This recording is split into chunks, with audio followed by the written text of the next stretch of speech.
So ayan guys, ito nga yun, yung sinasabi ko. Hindi yata nakuha, baka nakalimutan kong i-on. Isa yan sa mga cherry blossom.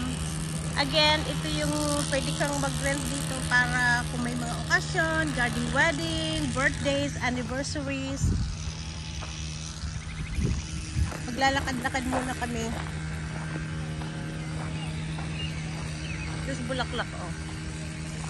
Ganda, oh. Ayan. Naririnig nyo naman yung mga puno, diba? Ay, yung mga ibon. Hindi ng ibon. Ayan, oh. Naglaglag na yung mga bulaklak.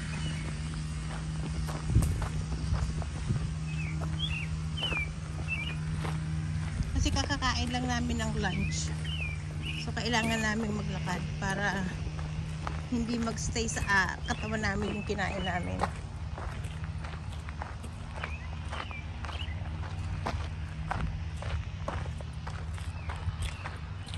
Thank you guys. So every time na mayroon akong pupuntahan, magbi-video ako para makita nyo, parang kasama ko na rin kayo. So lahat ng mga nagsusubscribe, thank you po sa lahat ng mga nagsusubscribe. Paki-share nyo naman tong aking channel. Don't forget to share and subscribe. Pag nagustuhan nyo po tong aking in-upload na video, sabihin nyo naman kung taga saan kayo para ma-shoutout ko kayo sa susunod kong mga videos.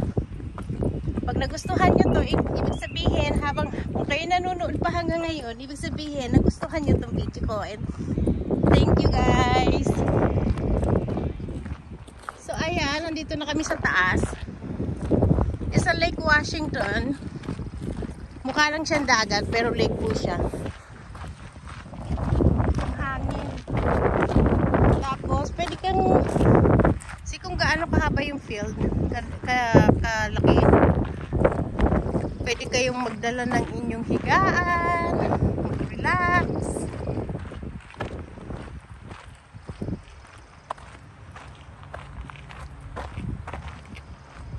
Pinutol na pala yung malaking puno, oh.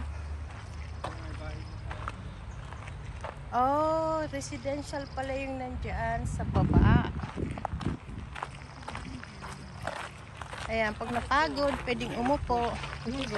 Kung gusto niyo makita yung pinaka-view doon sa kabila, ayan o, mayroong pwede kayong hulugan nyo na lang kung magkano. So, yung makikita nyo guys na mga buildings. Saan ba yun? That's Seattle downtown. Andun pala yung Space Needle.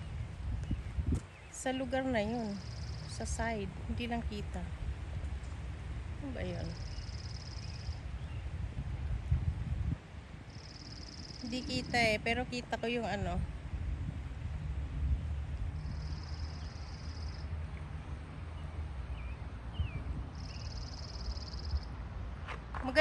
maganda tong lugar ko guys, hindi siya polluted. Maraming pine trees. Masarap ang hangin. Do you wanna be here? Dito kami sa trail sa may baba.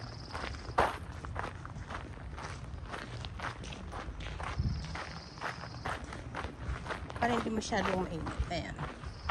Another puno na may bulaklak. Mabango siya yung bulaklak na ito.